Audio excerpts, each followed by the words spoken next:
How the Leopard Got His Spots. Hello, this is Natasha, and I'm here with one of the Just So stories by Rudyard Kipling. These stories answer all sorts of interesting questions, like how the elephant got his trunk and how the camel got his hump. This one tells how the leopard got his spots. In the days when everybody started fair, best beloved, the leopard lived in a place called the high veld. 'Member, it wasn't the low veld, or the bush veld, or the sour veld, but the exclusively bare, hot, shiny high veld, where there was sand and sandy-coloured rock, and exclusively tufts of sandy yellowish grass. The giraffe and the zebra and the eland and the kudu and the hartebeest lived there, and they were exclusively sandy yellowish brownish all over. But the leopard, he was the exclusivest, sandiest, yellowish, brownest of them all, a greyish, yellowish, catty-shaped kind of beast, and he matched the exclusively yellowish, greyish, brownish colour of the high veld to one hair. This was very bad for the giraffe and the zebra and the rest of them, for he would lie down by exclusively yellowish, greyish-brownish stone or clump of grass, and when the giraffe or the zebra or the eland or the kudu or the bushback or the bunty-buck came by, he would surprise them out of their jumpsome lives. He would indeed. And also there was an Ethiopian with bows and arrows, exclusively greyish, brownish, yellowish man he was, who lived on the high veld with the leopard, and the two used to hunt together.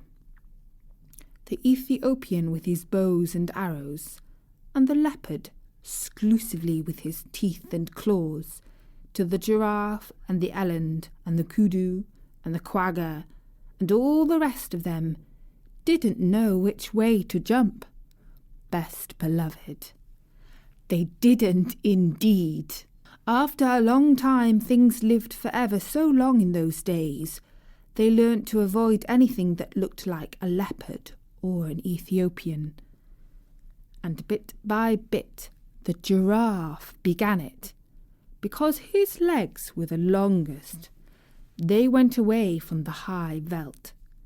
They scuttled for days and days and days, till they came to a great forest, exclusively full of trees and bushes and stripy, speckly, patchy, blatchy shadows.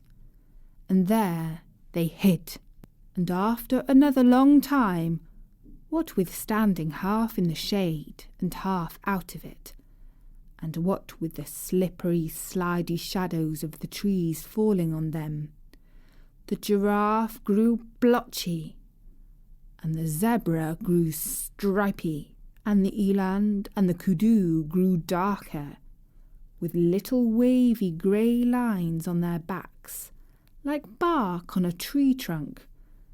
And so though you could hear them and smell them, you could very seldom see them.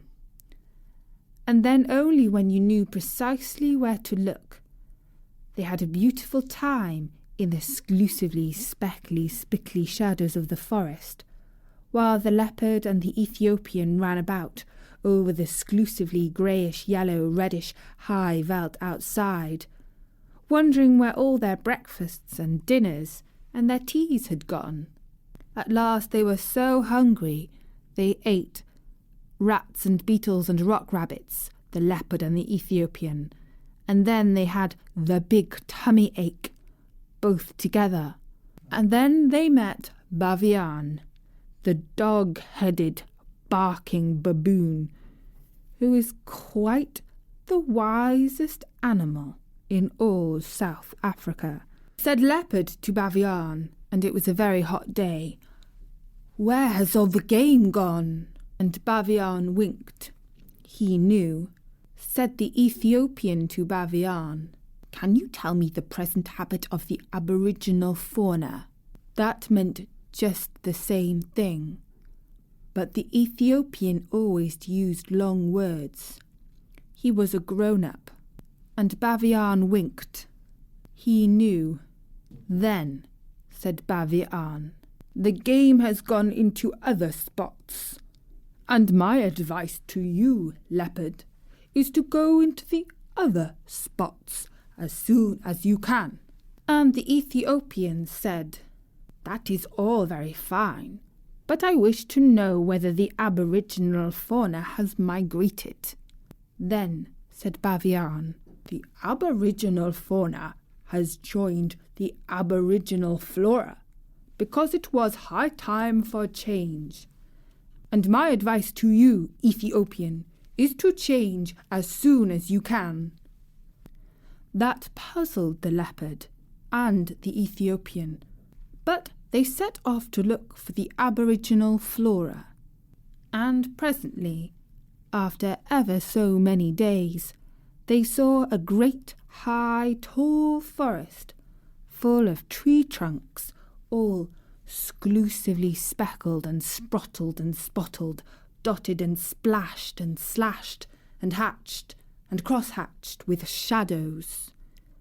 Say that quickly out loud, and you will see how very shadowy the forest must have been. What is this? Said the leopard.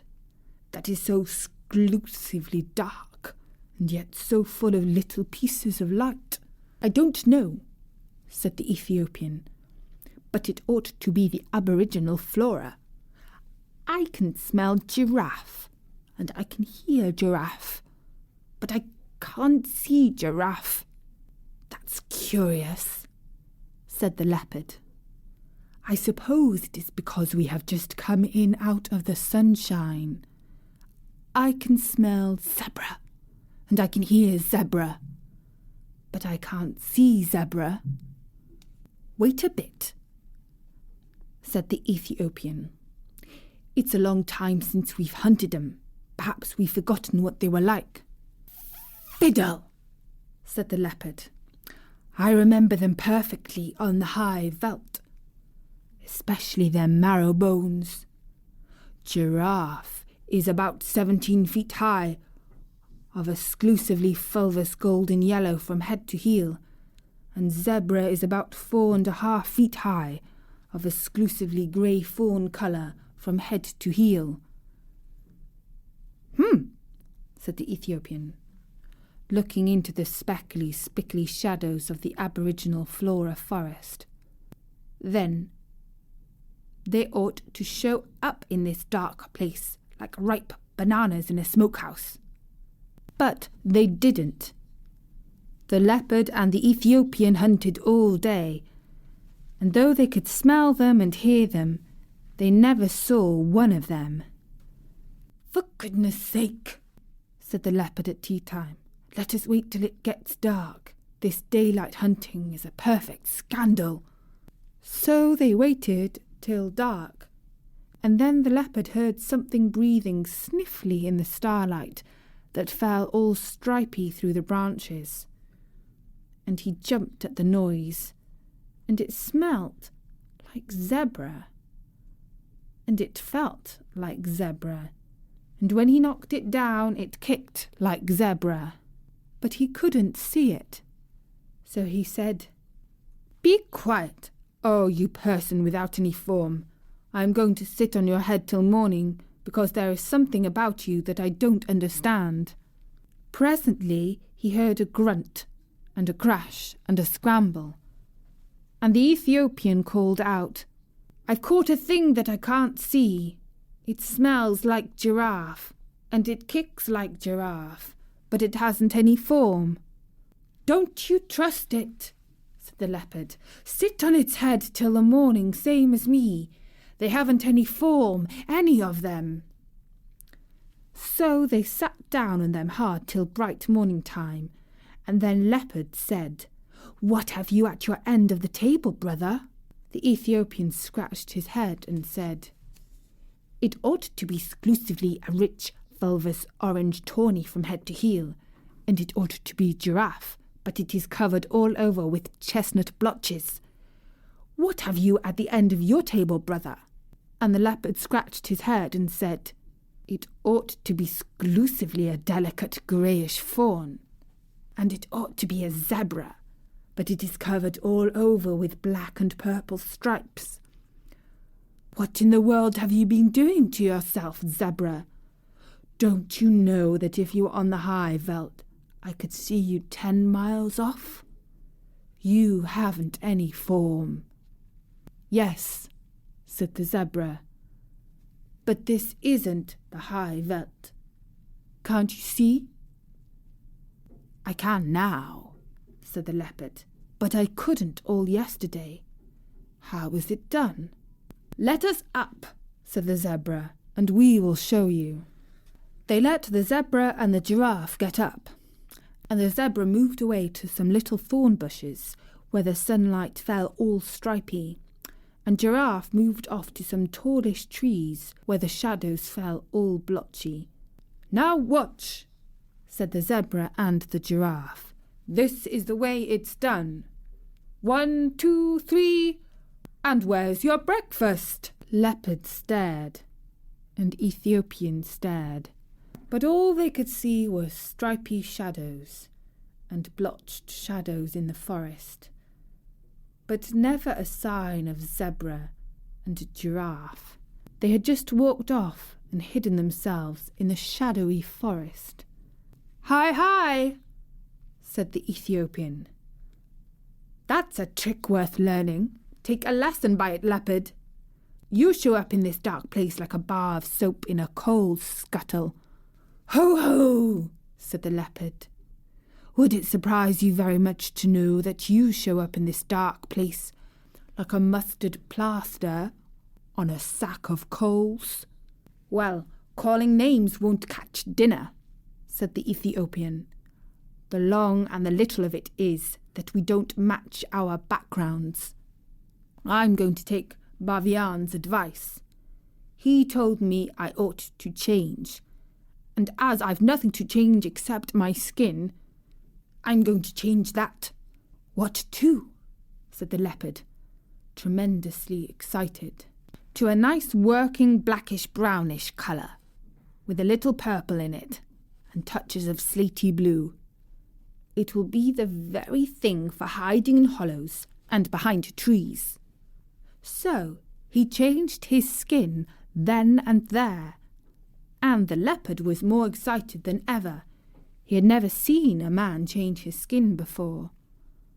"But what about me?" he said, when the Ethiopian had worked his last little finger into his fine new black skin. "You take Bavian's advice too. He told you to go into spots." "So I did," said the leopard.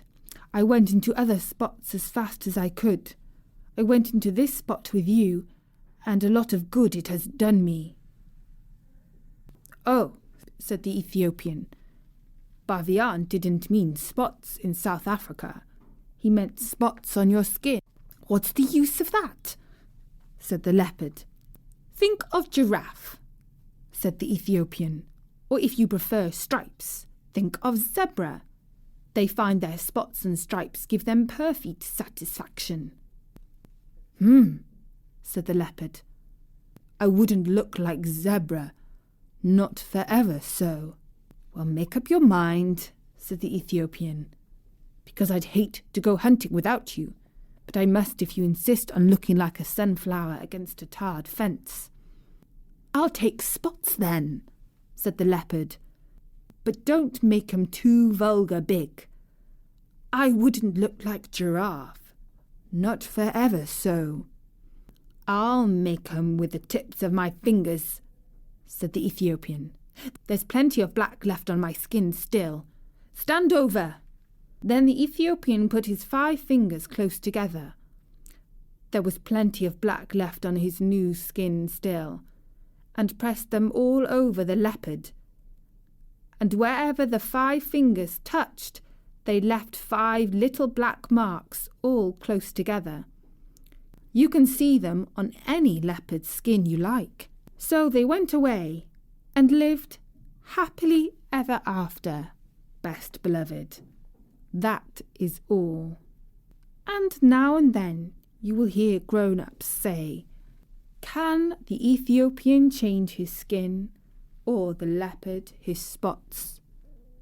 I don't think even grown-ups would keep on saying such a silly thing if the leopard and the Ethiopian hadn't done it once, do you? But they will never do it again, best beloved. They are as contented as they are. I am the most wise Bavian, saying in most wise tones, "Let us melt into the landscape, just us two by our lones. People have come in a carriage calling, but Mummy is there. Yes, I can go if you take me. Nurse says she don't care. Let's go up to the pigsties and sit on the farmyard rails. Let's say things to the bunnies and watch 'em skitter their tails. Let's sew anything, Daddy, so long as it's you and me, and going truly exploring and not being in till tea. Here's your boots, I've brought 'em, and here's your cap and stick, and here's your pipe and tobacco. Oh, come along out of it quick." And that was the story of how the leopard got his spots. The Ethiopian and the leopard had to be quite brave to match up to all the other jungle creatures. Don't you think? There are more Just So stories you can listen to on storynori.com. For now, from me, Natasha, bye-bye.